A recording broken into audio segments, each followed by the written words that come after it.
Bonjour à toutes et bonjour à tous. Aujourd'hui, je voudrais vous parler d'un sujet assez important puisque ça revient toujours en boucle dans pas mal de conversations. Bien des personnes disent oui, j'aimerais bien pouvoir y arriver, j'aimerais bien pouvoir changer ma situation, j'aimerais bien pouvoir comprendre pourquoi tout cela m'arrive, je suis une victime, mais je n'y arrive pas. Regardez un ordinateur. Un ordinateur possède un disque dur. Ce disque dur va recevoir toutes les informations qu'on va y placer progressivement au fur et à mesure. Également, va recevoir les parasitages, quels qu'ils soient, sous toute forme. À moins de nettoyer votre disque dur de temps en temps, de faire un peu de ménage, votre disque dur s'encombrera d'espace inutilement utilisé et donc il va bugger, bugger et bugger. C'est la même chose pour nous. Notre disque dur, c'est notre subconscient. J'ai déjà parlé dans une vidéo précédente de la conscience, de l'inconscient et du subconscient. La conscience, c'est cette valeur qui nous permet d'utiliser notre libre arbitre à bon escient en fonction de nos désirs. Et nos désirs sont en fonction de notre évolution de conscience. On ne peut pas avoir de désir autre que le cadre de notre conscience. Notre inconscient, c'est tout simplement cette antenne, ce radar, c'est cette valeur-là qui est tournée vers l'extérieur et qui reçoit toutes les informations. Les informations de ce que l'on aime, de ce qu'on n'aime pas également, les informations des égrégores auxquels on a adhéré avec le temps, le football, ceci, cela, la musique classique, moderne, etc. Toutes ces valeurs que nous alimentons tous les jours et que d'autres alimentent dans la mesure où ils sont dans les mêmes valeurs, dans la même optique que nous, eh bien ça forme des égrégores et ces égrégores, nous sommes branchés en permanence dessus. Donc voyez un petit peu le tintamarre dans lequel on vit tous les jours. Le soir, on regarde un film de violence, c'est mieux. Un film d'épouvante, c'est mieux. Ça crée des tensions internes. Et puis on s'y habitue. On se dit, mais non, mais j'y suis habitué, j'ai même entendu ça. Ça ne me fait rien. Êtes-vous déjà passé dans la ville de Beauvais, par exemple? Si vous passez dans la ville de Beauvais, c'est là-bas, sauf erreur de ma part, on fabrique donc, la société Spontex fabrique, vous savez, ces éponges récurrentes Spontex. Eh bien, lorsque les vents portent ces odeurs vers vous, c'est nauséabonde, on a envie de fuir. Pourtant, des gens vivent à Beauvais. Au bout de quelques temps, on s'y habitue. À la fin, on ne sent même plus les odeurs.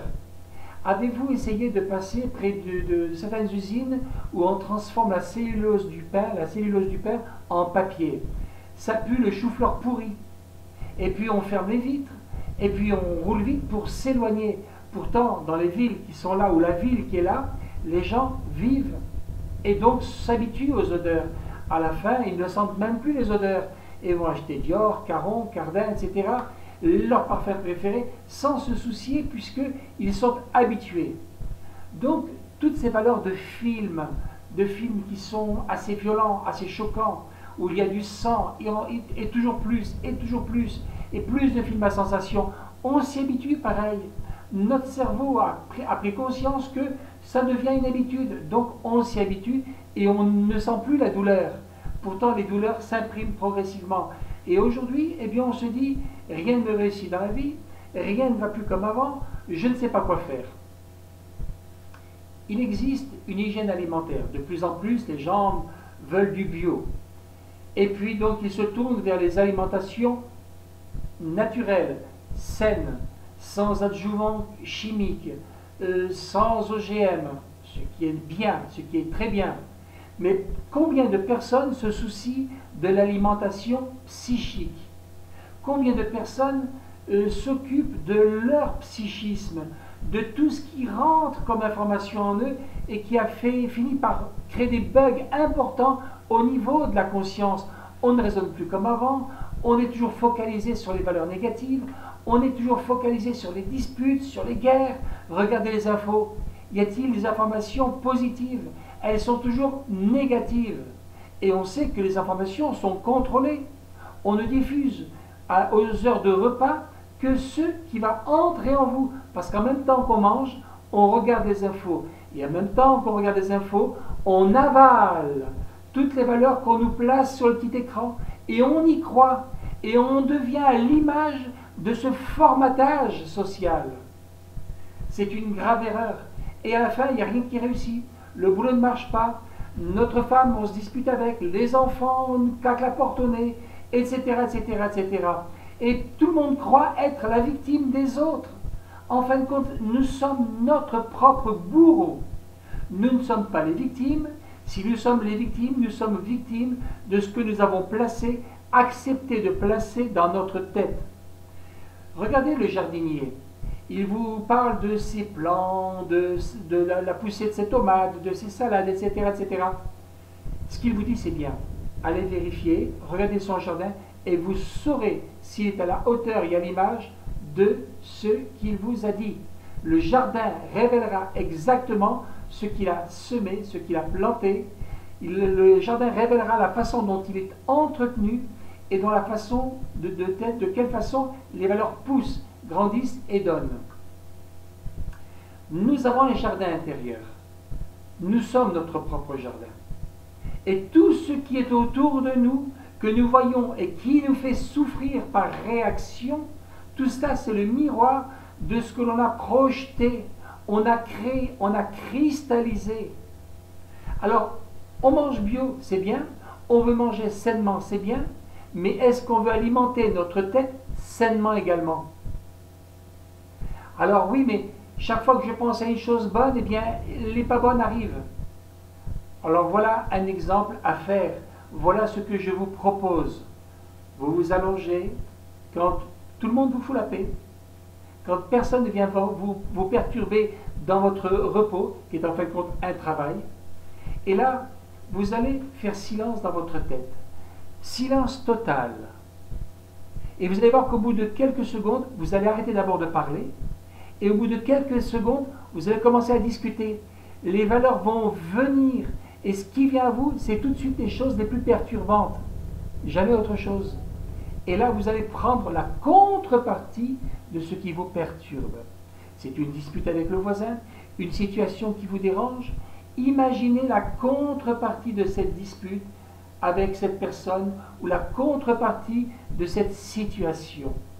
Imaginez donc, puisque vous êtes disputé avec une personne, prenons l'exemple, imaginez que vous vous réconciliez. Vivez cette chose avec intensité. Pensez-y avec bonheur, avec joie. Sentez l'harmonie vous envahir et envahir cette personne et vous-même en même temps. Vivez cette situation comme si elle était absolument réelle, existentielle. Faites-le avant de vous coucher le soir, avant de vous endormir le soir. Mettez une musique de relaxation, une petite lumière tamisée, ça peut aider tout cela. Et faites-le le matin dès que vous ouvrez les yeux, au premier réveil. Eh bien, imaginez-vous cette situation de confort. Oh, ça ne sera pas facile. Ça va durer quelques secondes au début et puis vite la dispute va revenir. Mais c'est pas grave, ne vous découragez pas. Est-ce que lorsqu'on retourne un terrain pour y cultiver quelque chose, est-ce qu'on retire toutes les pierres la même journée? Non. C'est au fur et à mesure qu'on laboure la terre, qu'on cultive la terre, qu'on retourne la terre, qu'on retire les pierres progressivement et les mauvaises herbes. À la fin, le jardin devient clean. Il faut juste un peu de courage. Donc, la première fois, ça dure quelques secondes. La deuxième fois, ça dure 30 secondes.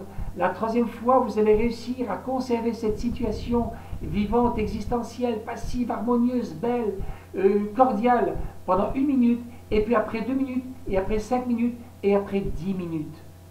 Lorsque vous arriverez à tenir cette valeur 10 minutes, sans aucune ombre au tableau, avec toujours cette envie profonde de vivre une situation relationnelle par rapport à une situation donnée ou par rapport à une valeur donnée, en harmonie, en paix, en joie, en succès total, avec un enthousiasme qui permet à vous et à la personne de grandir et de prospérer, alors la chose va se cristalliser et vous le verrez s'accomplir.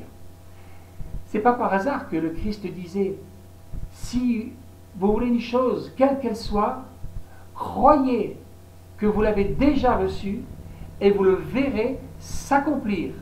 Si vous n'y croyez pas, ce n'est pas la peine de répéter 10 fois, 20 fois, 40 fois comme un mantra. Si vous ne croyez pas à votre mantra, il n'aboutira pas.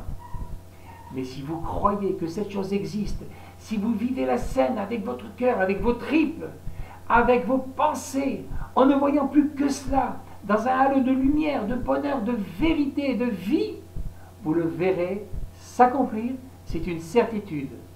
Alors prenez le temps de le faire matin et soir, personne ne vous entendra, ce sera dans votre tête, le nettoyage du subconscient se fera, de nouvelles valeurs viendront grandir et étouffer les anciennes, au point que le subconscient, puisqu'il est créateur de notre quotidien, eh bien ne fabriquera que de bonnes choses nobles et qui vont dans le même sens. Vous avez un magasin, vous avez une petite entreprise, ça ne fonctionne pas bien, parce que les impôts, les charges, etc., il faut plus de chiffre d'affaires, vous vous découragez, je comprends. Alors quand vous vous relaxez, levez les bras vers le haut, mentalement, émotionnellement, voyez votre corps grandir au-dessus de votre entreprise, devenez un géant mental, émotionnel, voyez votre magasin devenir tout petit, arriver à vos chevilles, tellement vous êtes immense par rapport à la ville. Devenez lumière, rêvez d'être lumière, voyez-vous étant lumière, une lumière extraordinaire, et voyez l'argent arriver, arriver de toutes parts, voyez-vous dans un succès total, imaginez-vous dans un succès total, et vous allez voir que les nouvelles idées vont venir jamais dans votre tête, et vous allez commencer à modifier tout ce qui ne va pas dans votre magasin, car le magasin est à votre image, et pas autre chose. Ce n'est pas le contexte qui rend votre magasin négatif, c'est vous qui, en cultivant de mauvaises pensées, des pensées négatives, avez rendu ce magasin à l'image de vos pensées. Alors imaginez tout à fait l'inverse, et dites merci à la vie, car tout est en abondance dans l'existence, et j'ai tout pleinement, et j'accepte. Parce que je pourrais vous donner un billet de 500 €, je pourrais vous donner la plus belle pièce montée lors de votre mariage, si vous vous mariez. Je pourrais vous apporter le plus beau des cadeaux, mais si vous ne tendez pas la main pour prendre ce que je vous donne, comment en profiterez-vous? C'est impossible. Donc, remerciez, ayez de la gratitude pour ce que vous avez fabriqué, imaginé. Et puis, si vous voulez un coup de pouce, il y a des géants dans l'existence. Ces géants, on les appelle aussi nos anges gardiens. Eh bien, demandez à votre ange gardien. Si vous ne le savez pas, venez sur la page Facebook Connaissances et applications, pardon, j'avais un bug moi-même. Venez sur la page Facebook Connaissances et applications et demandez un message privé que l'on vous donne votre ange gardien, on le fera avec grand plaisir. Merci infiniment de votre écoute et puis je vous dis à bientôt. Au revoir.